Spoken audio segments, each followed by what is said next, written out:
Here, you see, the length of the cable, there will be like some propagation delay being introduced due to the length of the cable, even though it's like more or less like a speed of light, but longer cable compared to shorter cable, definitely there will be some differences.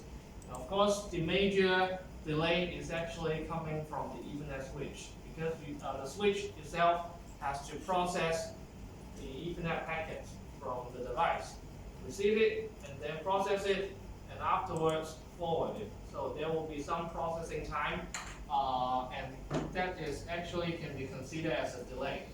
So what we want to know would be like at the time that the merging unit is publishing the sample values from its port, how long it takes for the protection IDD to receive it from another end. So we will be doing also some tests together on to find out how much would be the propagation time for different types of signals. So this is like what are we going to cover in the morning. So start with the very first topic, the standalone unit testing. So in the first day we already covered some basic concept of the merging unit itself. So basically, this is a device. Okay? This is a device standing in the process level. Basically, it will be connecting to the secondary terminal of the instrument transformer. CT you see here, the VT you see here. So basically, it is a device measuring analog values, current, voltage. And then it will be doing A to D conversion, converting it into a digital signal. Of course, this digital signal will be according to the definition of the 6150 standard, which is the sample values. So these sample values being published by the merging unit will then be subscribed by other devices like the protection relay in the same network.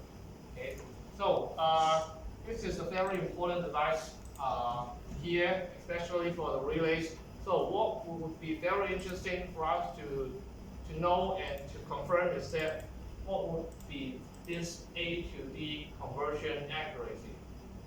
So assuming you are measuring, let's say, 5 amperes from the secondary terminal of the CT, and let's say you have a 1000 to 5 CT. Let's say you have a 1000 to 5 CT.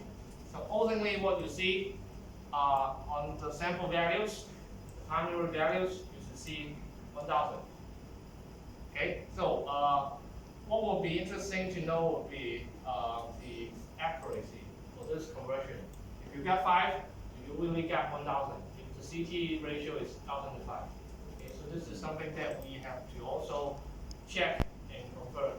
Okay, so because like those sample values will be subscribed by the relays. If you get quite a big deviation on the sample values and the analog values, then it might potentially affect the operation of the relay. So this is something very important when you have to test the accuracy.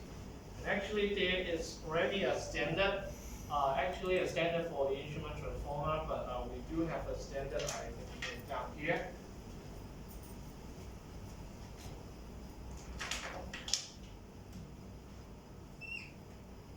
Okay, again, IEC standard 61869-13. So this is a standard for the standalone merging unit. So it actually lists out what kinds of type tests and maintenance tests that you have to carry out on the standalone merging unit. So of course, as a vendor, you also have to carry out all the type tests. But for the utility, for the user, for the service provider, in case you're doing the job for the utility, then of course the maintenance testing is something that you also have to do. There are one test, actually just one test being listed out in the maintenance testing for the merging unit, which is the accuracy test. So let's have a look together. What would be the testing setup like according to the standard? So this is like something we already covered like on Monday, so I'm not going to repeat it. So basically,